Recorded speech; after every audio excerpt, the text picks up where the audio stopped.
How's everybody doing this morning? All right. In 2012, I went through a lot of trials. God used me, and like I said, I got a phone call back May 20th, 2012. And it was a phone call that would change my life because of this situation happened to me, is what led to the Watchman Council to become a reality and a reality check for me.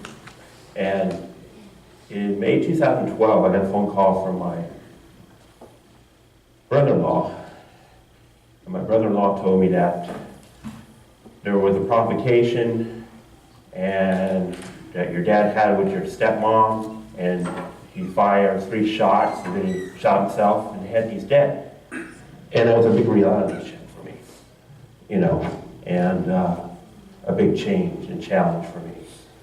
And out of that, that's how the Watchman Council came into being, to warn people about the Lord coming back, to take the lukewarm people out of their lukewarm state, to unite people or watchmen like us who share that Jesus Christ coming back real soon, that we're living in the last days. And so anyway, this is basically what our mission statement is. There are many prophets and messengers of God spread across the globe. We are all working together as watchmen of Christ to spread the word Jesus is coming back soon. Our mission is to spread the gospel of truth, to open the eyes of the church leaders to the signs of the time, to wake up the lukewarm, warm to holiness, and to be separate from the world and seek his kingdom first, and finally help those in need when we can. So that's what the Watchman Council is all about. And we started in 2012. We have about over 70 watchmen now. And why we do it? If you see the handout I gave you, well, signposts of the last days. One, there's going to be increase in dreams and visions. The condition of the church. And the church is becoming lukewarm. A couple denominations have decided they're going to endorse homosexual marriage. This is, I think, the beginning of the apostasy, the falling away. The condition of the world. Well, we know how that is. Now there's homosexual marriages all over the world now. And then, of course, mockers of the end time, signs in the time like the blood moons, increase in earthquakes, phantom like the drought in California, and the birth of the nation Israel. And those are the signposts of the last days. So that is what we're to watch for. And that's what we're about. And then what I want to share with you real quick is how is it we're to be ready? What's one aspect of being ready? Well, if you would read Ephesians 2:15, it says, first Jesus died on the cross and abolished the ordinances, but not the commandments himself.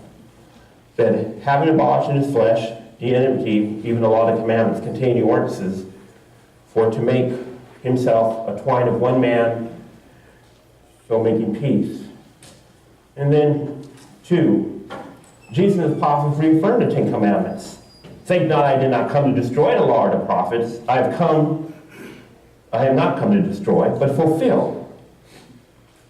3rd, love fulfills the law. Galatians 5:14-18. For all the law fulfilled in one word, even this, thou shalt love thy neighbor as thyself. But if you bite and devour one another, take heed not to be consumed of one another. For this I say, walk in the Spirit, so you shall not fulfill the lust of the flesh. For the flesh lusts against the Spirit, and the Spirit against the flesh. And these are contrary to one another. So you cannot do the things that you would. But if you be led by the Spirit, you are not under the law. 4, living in the commandments of your life through the Holy Spirit. 1 John 3:22-24. And whatever we ask, we receive of him. Because we keep his commandments and do that which are pleasing in his sight. And this is the commandment, that we should believe on his Son, Jesus Christ, and love one another. He gave us commandment. And that he that keeps commandments dwells in him, and hereby we know that he abides in us, by the Spirit which he has given us. Then 5, God's law is in heaven. Psalms 103:20. Bless the Lord, all ye angels that excel in strength, that do his commandments, hearken unto the voice of his word. 6, the commandments are truth.